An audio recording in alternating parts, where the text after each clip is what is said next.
ആദ്യം തന്നെ നമുക്ക് നെക്കിന് കട്ട് ചെയ്തിട്ടുള്ള ഈ 4 ഭാഗം, അതായത് ഈ 3 ഭാഗവും മടക്കി തയ്ച്ചിട്ട് വരാം. ഈ ഭാഗം കരമടക്കി ഒറ്റ മടക്കാക്കി മടക്കി തയ്ച്ചാൽ മതി കേട്ടോ. രണ്ടെണ്ണമല്ല, ഒറ്റ മടക്കായിട്ട് മടക്കി തയ്ക്കാം. ഈ നെക്കിന് മേലെയിട്ട് നമ്മൾ ഈ പീസ് വെച്ച് തയ്ക്കാം.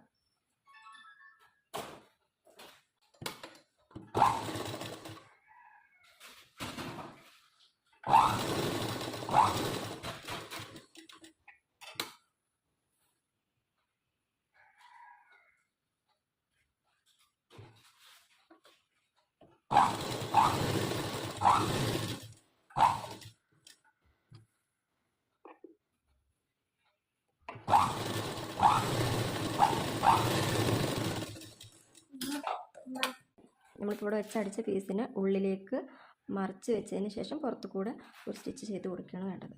ഓക്കെ.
ഇതുപോലെ ഇതിപ്പോൾ ഫ്രണ്ട് സൈഡാണ്. ഇനി ബാക്ക് സൈഡ് തയ്ക്കുന്ന സമയത്ത് നമുക്കൊന്ന് നോക്കാം. പുറത്തെ ഈ സ്റ്റിച്ച് തയ്ക്കുന്ന മുന്നായിട്ട് ഷോൾഡർ ജോയിൻ ചെയ്തതിന് ശേഷം പുറത്തെ ഈ സ്റ്റിച്ച് തയ്ക്കുക. അതായത് നമ്മൾ ഈ ഒരു പീസ് വെക്കുമ്പോൾ നമ്മുടെ ക്ലോത്തിൻ്റെ നല്ല വശത്ത് വേണം, ഈ ഒരു പീസ് നല്ല വശത്ത് വേണം ഇങ്ങനെ വെക്കാൻ.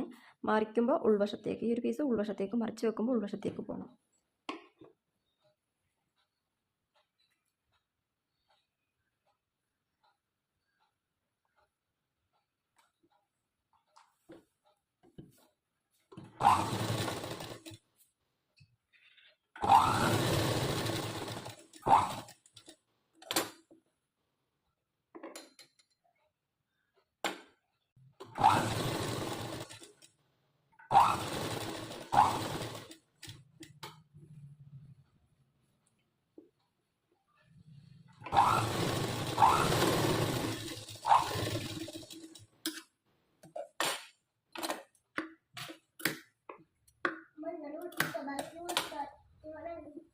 ബാക്ക് സൈഡിൽ നെക്കാണത്. ബാക്ക് സൈഡിൽ നെക്ക് നമ്മളിങ്ങനെ സ്റ്റിച്ച് ചെയ്തതിന് ശേഷം ഉള്ളിലേക്ക് മറിച്ചിട്ട് നമ്മളിവിടെ തയ്ക്കുന്നതിൻ്റെ മുന്നേ ആയിട്ട് ഈ ഭാഗത്ത് നമുക്ക് ഫ്രണ്ട് സൈഡിലെ ഷോൾഡർ ജോയിൻ ചെയ്യാം. അതായത് ഫ്രണ്ട് സൈഡിൽ ഓൾറെഡി നെക്കിൻ്റെ സ്റ്റിച്ച് കഴിഞ്ഞതാണ്, ഈ ഭാഗത്തുള്ള സ്റ്റിച്ച് കഴിഞ്ഞതാണ്. ഇനി നമുക്ക് ഷോൾഡറും ജോയിൻ ചെയ്യുന്നതിൻ്റെ മുന്നായിട്ട് ഈ ബാക്കിലേക്ക് തയ്ച്ച ഈ ഒരു പട്ട അതിനെ ഈ ഭാഗത്തേക്ക് തന്നെ വെക്കുക. എന്നിട്ട് അതിനകത്ത് നമ്മുടെ ഫ്രണ്ട് സൈഡിലെ ഷോൾഡറിൻ്റെ ജോയിൻ ഷോൾഡറാണത്. ആ ജോയിൻ ഷോൾഡർ എന്ത് ചെയ്യാം, നമുക്ക് ജോയിൻ ചെയ്ത് കൊടുക്കാം. ആ ജോയിൻ ചെയ്ത് കൊടുക്കുമ്പോൾ ഈ പട്ടേനെയും ഫ്രണ്ടിലേക്ക് വെച്ച് കൊടുക്കുക. അതേപോലെ ഈ തയ്യൽ തുമ്പുണ്ടല്ലോ, തയ്യൽ തുമ്പും കൂടി ഫ്രണ്ടിലേക്ക് അങ്ങനെ വെച്ച് കൊടുക്കുക.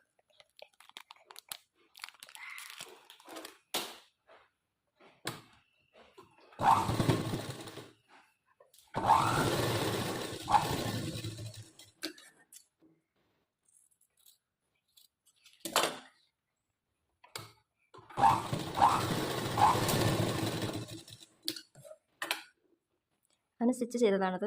അതിനുശേഷം നമ്മളിത് മറിച്ച് കൊടുക്കുകയാണ് ചെയ്യുക. ഇതിനങ്ങനെ മറിച്ച് കൊടുക്കുമ്പോൾ ഇവിടെ എന്താ സംഭവിക്കണമെന്ന് വെച്ച് കഴിഞ്ഞാൽ നമ്മുടെ ബാക്കിലെ പട്ടയാണ്, നമ്മൾ ബാക്കിലേക്ക് സ്റ്റിച്ച് ചെയ്തതിൻ്റെ ആ ഒരു നെക്കിന് എടുത്ത പട്ടയാണിത്. ഇത് നമ്മൾ ഫ്രണ്ടിലേക്ക് എടുത്ത പീസ് ഓൾറെഡി കട്ട് ചെയ്ത് ഫിനിഷ് ചെയ്ത ഭാഗമാണിത്. ഓക്കെ, ഇത് ഇതിനകത്ത് വെച്ചിട്ട് ഈ പട്ടേനെ മേലേക്ക് വെച്ചതാണ് നമ്മൾ സ്വാഭാവികമായിട്ടും നിവർത്തുന്ന സമയത്ത് ആ ബാക്കിലേക്കുള്ള പട്ട ഓട്ടോമാറ്റിക് എന്താ വേണം, ഉള്ളിലേക്ക് പോവുകയാണ്. ഉള്ളിലേക്ക് പോയി കഴിഞ്ഞതിന് ശേഷം നമുക്ക് ഇവിടെ തയ്ച്ച സ്റ്റിച്ച് നമുക്ക് ഇവിടെ തയ്ക്കാം. നമ്മൾ ബാക്കിലേക്ക് നമ്മൾ സ്റ്റിച്ച് തയ്ച്ചിട്ടില്ലല്ലോ, നെക്ക് ഫിനിഷിംഗ് ആയിട്ട് തയ്ച്ചിട്ടില്ലല്ലോ, ഇങ്ങനെയല്ല വെച്ചിട്ടുള്ളൂ. ഇവിടെ മാത്രമല്ല തയ്ച്ച് വെച്ചിട്ടുള്ളൂ. ഇവിടെ മാത്രമല്ല തയ്ച്ച് വെച്ചിട്ടുള്ളൂ. ഇങ്ങനെ നമ്മൾ ഫ്രണ്ടിൽ നെക്കിന് ഫിനിഷിങ് സ്റ്റിച്ച് കൊടുത്തതുപോലെ ഫിനിഷ് ചെയ്തിട്ടില്ലല്ലോ. അത് നമുക്ക് ഈ ഷോൾഡർ ജോയിൻ ചെയ്തതിന് ശേഷം ചെയ്യാം. ഓക്കെ, ഇതേപോലെ തന്നെ ഈ സൈഡിലും ഇതേപോലെ തന്നെ നമ്മുടെ നല്ല വശത്തെ, നമ്മുടെ ഫ്രണ്ടിലെ പീസിൻ്റെ നല്ല വശത്തെ വെച്ച് കൊടുക്കുക. അതിനുശേഷം ഈ പട്ട, ബാക്ക് പീസിന് നെക്കിന് തയ്ക്കാൻ വേണ്ടി എടുത്ത പട്ടയാണത്. ആ പട്ടേനെ ഇതിൻ്റെ ഫ്രണ്ടിലേക്ക് വെച്ച് കൊടുക്കുക. ഈ തയ്യൽ തുമ്പുണ്ട് ബേക്കിലെ പീസിൻ്റെ, അല്ല ബേക്കിലെ പീസിൻ്റെ തയ്യൽ തുമ്പ്, ആ തയ്യൽ തുമ്പിനെയും ഫ്രണ്ടിലേക്ക് വെച്ച് കൊടുക്കുക. എന്നിട്ട് ജോയിൻ ചെയ്യുക, ഷോൾഡർ ജോയിൻ ചെയ്യുക.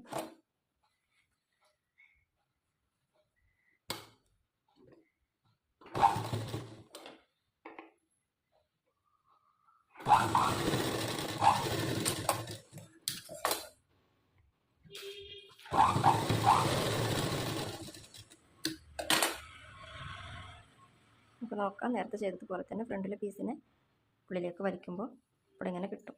അതെ, ഈ ഒരു തയ്യൽ തുമ്പ് പുറത്തേക്ക് കാണാതെ ഇങ്ങനെ കിട്ടും. അതിനുശേഷം നമ്മുടെ ബേക്കിലെ പീസിൻ്റെ, അതെ, നമ്മുടെ ബേക്കിലെ പീസ് ഇങ്ങനെ ഈ ഇവിടെ സ്റ്റിച്ച് ചെയ്ത സ്റ്റിച്ച് ഇവിടെ നമ്മൾ ചെയ്തിട്ടില്ല. ഇനി വേണമെങ്കിൽ നമുക്ക് ചെയ്ത് കൊടുക്കാം. നല്ല നീറ്റായിട്ട് ചെയ്ത് കൊടുക്കാം.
ഇപ്പം നെക്കിൻ്റെ പരിപാടി കഴിഞ്ഞിട്ടുണ്ട്. ഇനി നമുക്ക് സ്ലീവ്ലെസ് ആണ്, നമ്മുടെ ഫ്രോക്ക് സ്ലീവ്ലെസ് ആണ്. അതുകൊണ്ട് തന്നെ നമ്മളിവിടെ സ്ലീവ് വെക്കേണ്ടവർക്ക് സ്ലീവിൻ്റെ ക്ലാസ് ഞാൻ ഇട്ടിട്ടുണ്ടായിരുന്നു, നമ്മുടെ ടെലിഗ്രാം ഗ്രൂപ്പിൽ ഇട്ടിട്ടുണ്ടായിരുന്നു. അതിനനുസരിച്ച് സ്ലീവ് വെച്ച് കൊടുക്കാം. അല്ലാത്തവർ ക്രോസ് പീസ് കൊണ്ട് മടക്കി തയ്ക്കുകയാണ് വേണ്ടത്. ക്രോസ് പീസ്, അതായത് നമ്മുടെ ക്ലോത്തിനെ ക്രോസ് ആക്കി വെച്ചിട്ട് കട്ട് ചെയ്തെടുത്ത 3 പീസാണത്. ഇതൊന്ന് ജോയിൻ ചെയ്ത് കൊടുക്കാം. നമ്മുടെ സ്ലീവിന് പകരം, സ്ലീവ് വെക്കുന്നില്ല, അതിന് പകരം വെച്ച് കൊടുക്കാനാണ്.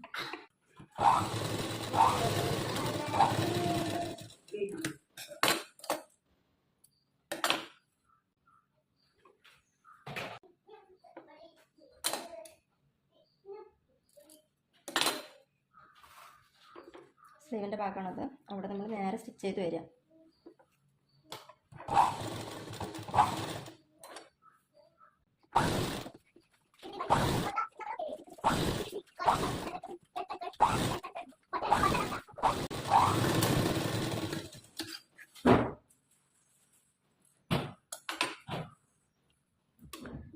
സ്ലീവിൻ്റെ റൗണ്ട് ഭാഗത്ത് ആ ഒരു ക്രോസ് പീസ് വെച്ചിട്ട് നല്ല വശത്താട്ടോ, കിളി വെച്ചാക്കല്ലേ, നല്ല വശത്താണ് ഈ ഒരു പീസ് വെക്കേണ്ടത്. ക്രോസ് പീസ് 1 ഇഞ്ച് വീതിയിലുള്ള ക്രോസ് പീസാണ് വെക്കുന്നത്. വെച്ചതിന് ശേഷം നമ്മുടെ ഈ കർവ് വരുന്ന ഭാഗങ്ങളിൽ ജസ്റ്റ് ഒന്ന് കട്ട് ചെയ്ത് കൊടുക്കട്ടോ.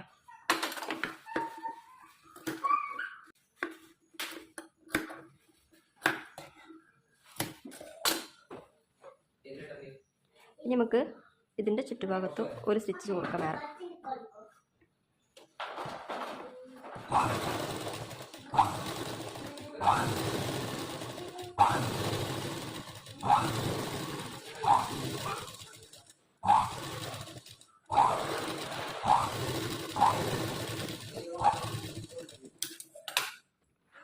അതിനുശേഷം ഉള്ളിലേക്ക് അതിനെ മടക്കി തയ്ച്ച് കൊടുക്കുകയാണ് ചെയ്യുന്നത്. ഈ ഒരു രീതിയിൽ ഇതിൻ്റെ ചുറ്റുഭാഗം തയ്ച്ച് കൊടുക്കുക.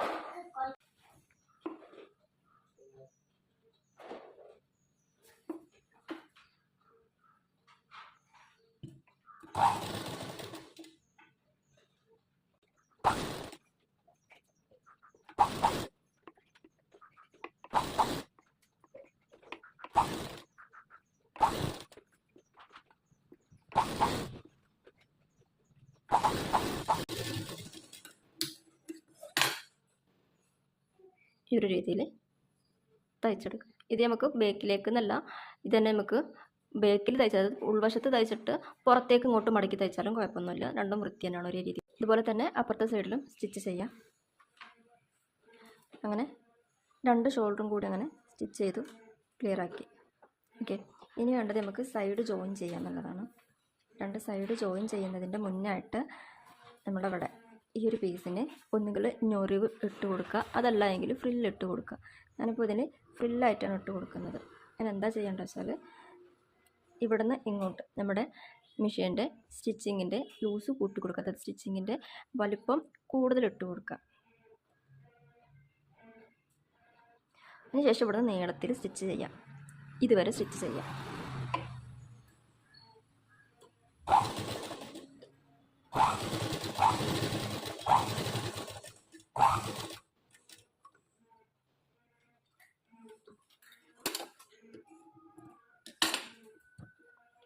അത് നമ്മുടെ മെഷീൻ്റെ സ്റ്റിച്ചിൻ്റെ വീതി കേട്ടോ കൂടുതലുള്ളത്. അതെ, നിങ്ങൾക്ക് കണ്ടാൽ മനസ്സിലാവും. നമ്മുടെ നോർമൽ വീതിയും ഈ വീതിയും തമ്മിൽ ചെറിയൊരു വ്യത്യാസമില്ല. അപ്പോൾ ഇങ്ങനെ വീതിയിലെടുത്ത് കഴിഞ്ഞാൽ നമുക്ക് വലിച്ചു കഴിഞ്ഞാൽ പെട്ടെന്ന് കിട്ടും. അതിനാണ്. ഇനി നമുക്ക് ഇവിടുന്ന് വലിച്ചു തുടങ്ങാം. ഈ ഒരു ഭാഗത്തുനിന്ന് പിന്നെ വലിച്ചു തുടങ്ങാം.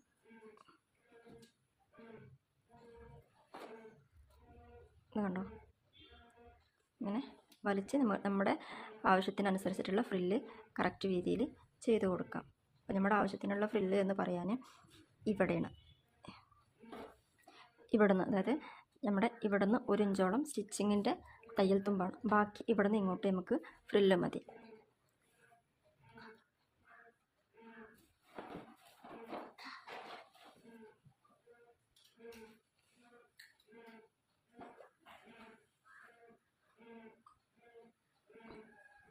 ബാക്കിയുള്ള ഭാഗങ്ങൾ നമുക്ക് ആവശ്യത്തിനുള്ള ഫ്രില്ല് ഇട്ട് കൊടുത്തിട്ട് ചുരുക്കി കൊണ്ടുവരാം.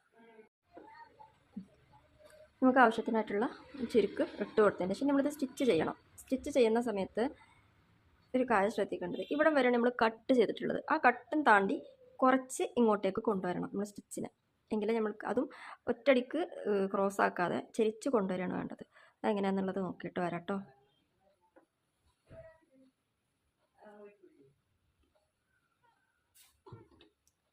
നോർമൽ സ്റ്റിച്ചിൽ തന്നെ വെച്ച് കൊടുക്കാം.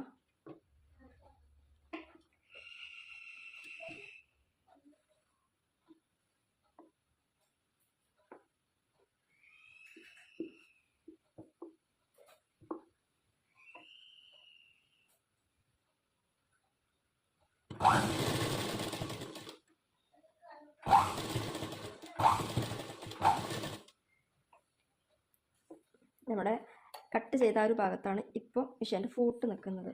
ആ ഫൂട്ട് താണ്ടിയിട്ട് കുറച്ചുകൂടി മുന്നോട്ട് കൊണ്ടുവന്നിട്ട് ക്രോസ് ചെയ്ത് കൊടുക്കുക. അത് കുറച്ചുകൂടി മുന്നോട്ടേക്ക് വരുമ്പോൾ ചെരിച്ച് കൊണ്ടുവരാം.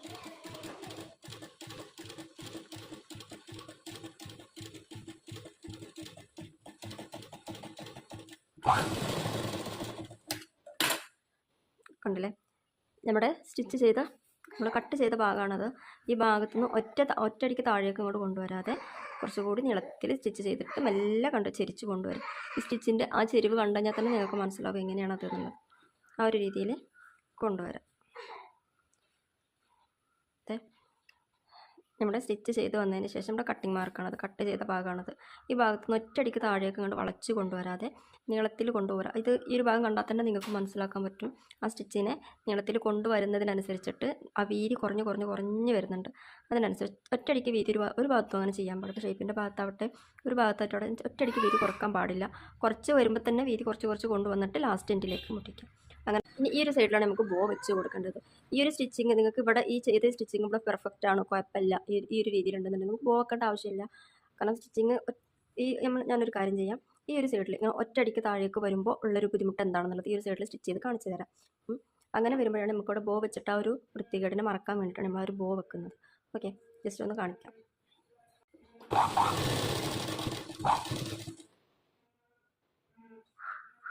നമ്മൾ കട്ട് ചെയ്ത പോയിൻ്റാണത്. ഇവിടുന്ന് നേരിട്ടിട്ട് താഴേക്ക് കൊണ്ടുവരുമ്പോൾ ഒരു വൃത്തികേട് എന്താണെന്നുള്ളത് നമുക്ക് നോക്കാം കേട്ടോ.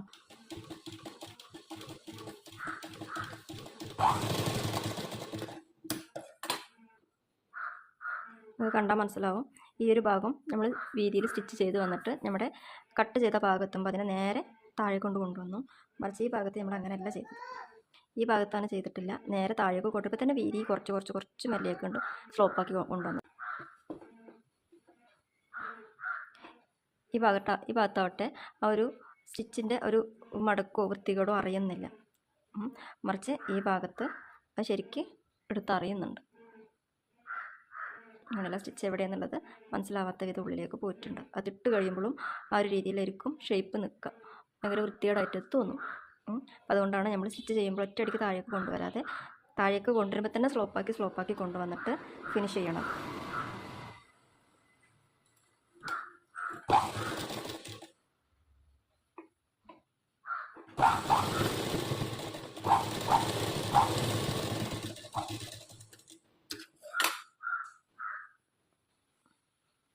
ഓക്കെ,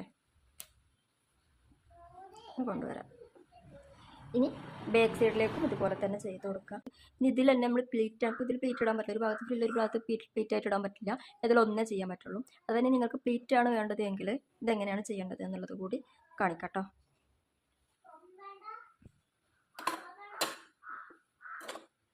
നമ്മുടെ ഫ്രണ്ട് സൈഡും രണ്ടും കൂടി ഒരുമിച്ച് വെക്കുക.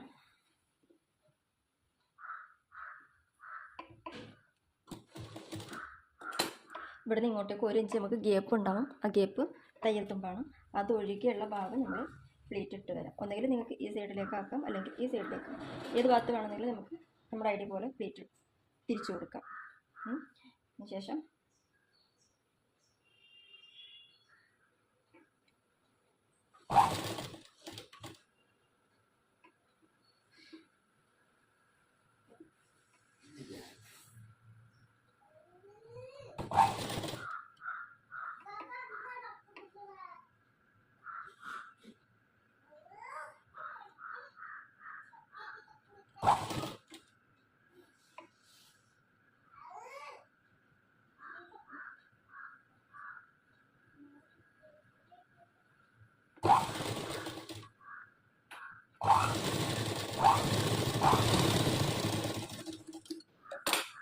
അതിന് യോജിച്ച രീതിയിലുള്ള പ്ലേറ്റ് ഇട്ട് കൊടുത്തതിന് ശേഷം മറിച്ച് നോക്കാം.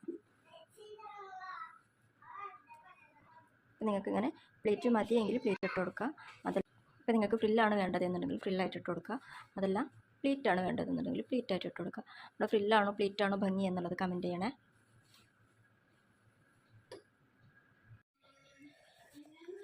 നമ്മൾ 4 വശവും അതേപോലെ സ്റ്റിച്ച് ചെയ്ത് കഴിഞ്ഞു. ഇനി നമുക്ക് സൈഡ് സ്റ്റിച്ച് ചെയ്ത് കൊടുക്കാം. ഇനി 2 സൈഡും സ്റ്റിച്ച് ചെയ്ത് കഴിഞ്ഞതിന് ശേഷം കരഭാഗം മടക്കി തയ്ക്കുക, പിന്നെ ഒരു ബോ വെച്ച് കൊടുക്കുക എന്നുള്ളതാണ് കേട്ടോ.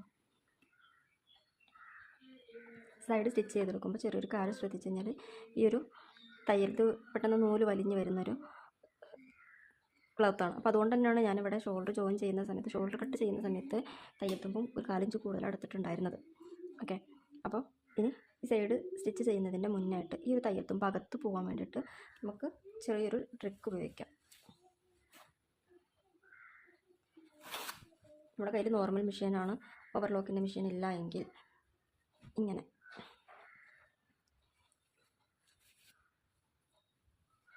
ഈ 2 സൈഡ് ആദ്യം നല്ല വശം കേട്ടോ, ഇത് നല്ല വശമാണ്. ഇതേ ഉണ്ടല്ലേ, നല്ല വശത്ത് നിന്നിട്ട് ഏറ്റവും അറ്റത്ത് കൂടെ ഏറ്റവും ലാസ്റ്റിലൂടെ ഒരു സ്റ്റിച്ച് ആദ്യം ചെയ്ത് കൊടുക്കുക.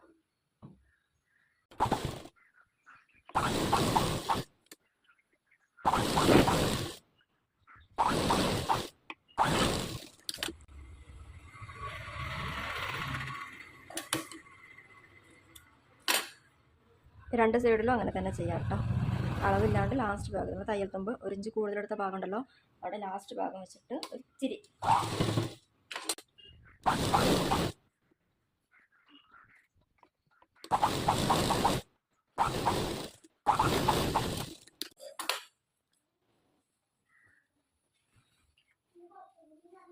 അതിനുശേഷം നമുക്ക് എത്രയാണോ തയ്യൽ തുമ്പ് നമ്മൾ മാർക്ക് ചെയ്ത തയ്യൽ തുമ്പ് എത്രയാണോ അതിലൂടെ സ്റ്റിച്ച് ചെയ്ത് കൊടുക്കുക. നോർമലായിട്ട് പിടിച്ചിട്ട്, അതായത് നമ്മൾ ആദ്യം പിടിക്കുമ്പോൾ ഈ തുമ്പ് പുറത്തായിരുന്നു, ഇപ്പോൾ അതിനകത്ത് കയറി കണ്ടില്ലേ. ഈ അകത്തെന്ന് വെച്ച് കഴിഞ്ഞാൽ ഈ ഒരു ഭാഗത്തായിട്ട് തയ്യൽ തുമ്പ് വരും. നമ്മളിവിടെ തയ്ച്ച് കഴിഞ്ഞാൽ അകത്തേക്കും പുറത്തേക്കും തയ്യൽ തുമ്പ് കാണാത്ത വിധത്തിലാവും. ഓക്കെ,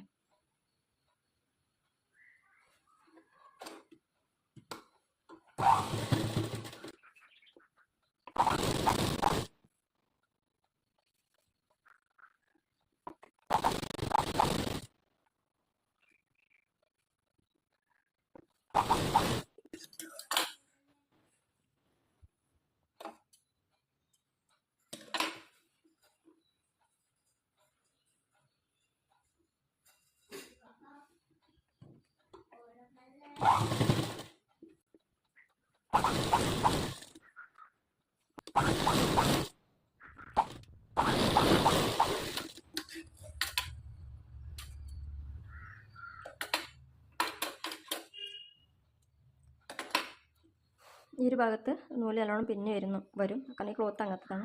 അതുകൊണ്ട് തന്നെ നമ്മുടെ ജാനോ മെഷീനിൽ വെച്ചിട്ട് ജസ്റ്റ് ഇവിടെ നിന്ന് ലോക്ക് ചെയ്യും. ഇപ്പോൾ ജാനോ മെഷീൻ ഇല്ലാത്തവരാണ് തയ്യൽ തുമ്പ് വല്ലാണ്ട് പിന്നി പോകുന്ന ക്ലോത്തിലാണ് നിങ്ങളിത് ചെയ്തതെങ്കിൽ, നിങ്ങൾക്കൊരു ഓവർലോക്കിൻ്റെ മെഷീൻ ഇല്ലാത്തവരാണെന്നുണ്ടെങ്കിൽ സിംഗിൾ മെഷീനിലും ഓവർലോക്ക് ചെയ്യാം. പക്ഷെ അത് അത്ര ഉണ്ട് നമ്മൾ ജാനോ മെഷീനിലും അല്ലെങ്കിൽ ഓവർലോക്കിൻ്റെ മെഷീനിലും സ്റ്റിച്ച് ചെയ്യുന്ന അത്ര അങ്ങോട്ട് ഫിനിഷിങ് കിട്ടില്ലെന്ന് മാത്രമേ ഉള്ളൂ. എങ്കിലും ഏറെക്കുറെ പിന്നി പോകുന്നത് തടയാനായിട്ട് നമുക്ക് പറ്റും. നമുക്ക് ഈ ഒരു മെഷീനിൽ നമുക്ക് അത് ചെയ്യാൻ പറ്റുമോ എന്നുള്ളത് ജസ്റ്റ് ഒന്ന് നോക്കി നോക്കാം കേട്ടോ. ജസ്റ്റ് ഒന്ന് നോക്കി നോക്കാം. ഫുള്ളായിട്ട് ഫിനിഷിങ് കിട്ടില്ലെങ്കിലും ജസ്റ്റ് ഇവിടെ നിന്ന് വരെ നമുക്ക് ഒന്ന് ചെയ്ത് നോക്കാം. ഇങ്ങനെയാണ് പിടിക്കേണ്ടത്. പിടിച്ചതിന് ശേഷം നമ്മൾ ഒരു കൈകൊണ്ട് തന്നെ ചെയ്യാൻ നോക്കുക. സൂചി കുത്തിയതിന് ശേഷം ഫോട്ട് പൊക്കി അടുത്ത ഭാഗം വെച്ച് കൊടുക്കുക. അങ്ങനെ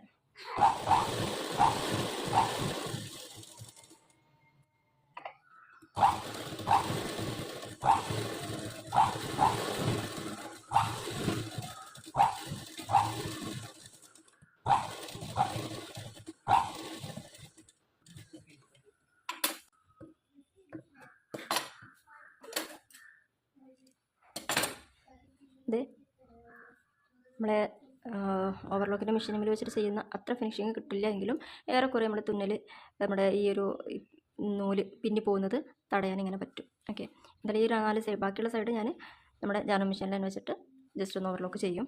ഇത് ഞാൻ ജസ്റ്റ് ഒന്ന് കാണിച്ചു തന്നതാണ് കേട്ടോ. ഈ മെഷീനിലും നമുക്ക് ഏറെക്കുറെ നൂല് പോകുന്നത് തടയാൻ പറ്റും എന്നുള്ള ജസ്റ്റ് ഒന്ന് കാണിച്ചു തന്നതാണ്. ഇപ്പോൾ മേൽഭാഗത്തത് ഫുള്ളായിട്ട് നമ്മൾ കഴിഞ്ഞാൽ താഴ്ഭാഗം ജസ്റ്റ് ഒന്ന് കര മടക്കി തയ്ക്കാം.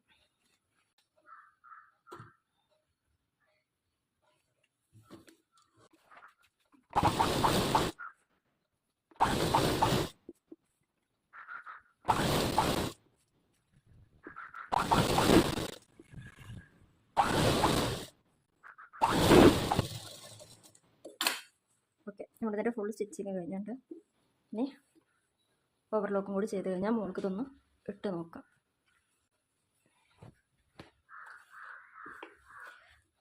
അതിൻ്റെ മുന്നോട്ട് നമുക്ക് ബോ വെക്കാനുണ്ട്. ചെറിയൊരു ബോ ഉണ്ടാക്കാം.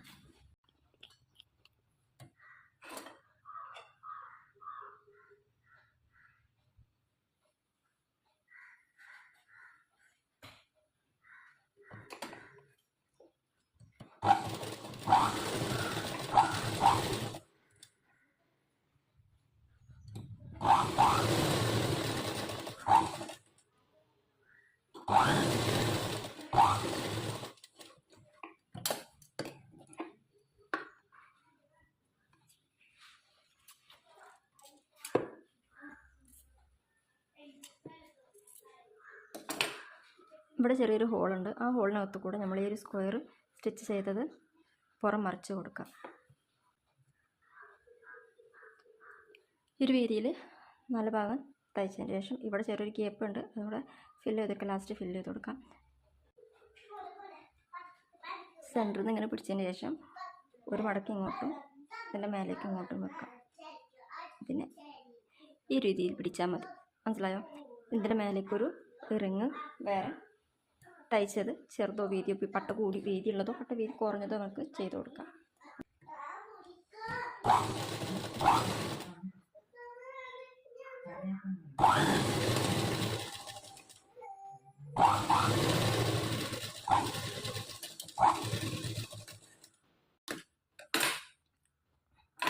നമ്മുടെ ഈ വീതി നമ്മുടെ ഇഷ്ടത്തിനനുസരിച്ച് കൂട്ടാനും കുറക്കാനും പറ്റും കേട്ടോ. ആ വീതി എടുത്തതിന് ശേഷം അതിനെ പുറം മറിച്ച് കൊടുക്കുക.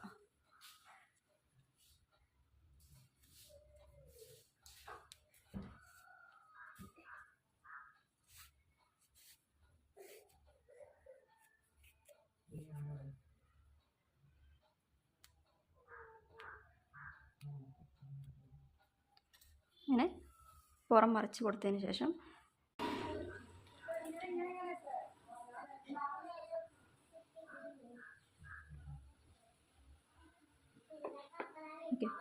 ഇങ്ങനെ ജസ്റ്റ് ഒന്ന് ചെയ്തതിൻ്റെ ശേഷം ഇവിടെ സ്റ്റിച്ച് ചെയ്ത് കൊടുക്കാം.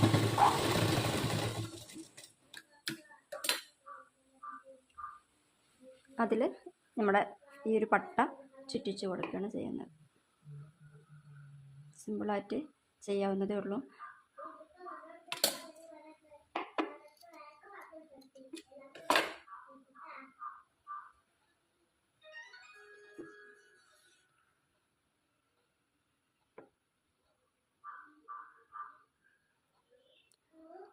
ഇത് നമ്മുടെ ഈ ഒരു സ്റ്റിച്ചിൻ്റെ, അതായത് സൈഡിലെ സ്റ്റിച്ചിൻ്റെ ഈ ഒരു സൈഡിലേക്ക് ഇങ്ങനെ വെച്ച് കൊടുക്കുക. തുന്നിയിട്ട് ഇങ്ങനെ വെച്ചതിന് ശേഷം ഈ ഒരു ഭാഗം സൂചി നൂല് കൊടുത്ത് തുന്നി ഇതിന്മേൽ സെറ്റ് ചെയ്ത് കൊടുക്കാം. ഇത്രയേ ഉള്ളൂ. നമുക്കത് മുകൾക്കൊന്ന് ഇട്ട് കൊടുത്തിട്ട് വരാം. ഇനി നമ്മുടെ ക്ലാസ്സിൽ എല്ലാവരും ചെയ്തിട്ട് ഒരു ഫോട്ടോ അയച്ചു തരാം കേട്ടോ.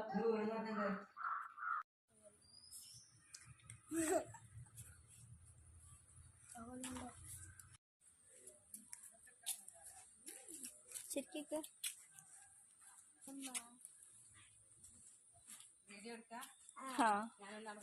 ഓക്കെ.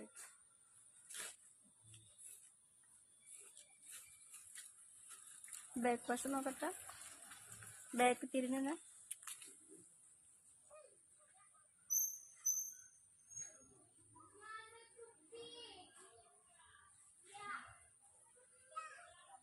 ഓക്കെ അല്ലേ കിളി? തിരിഞ്ഞ്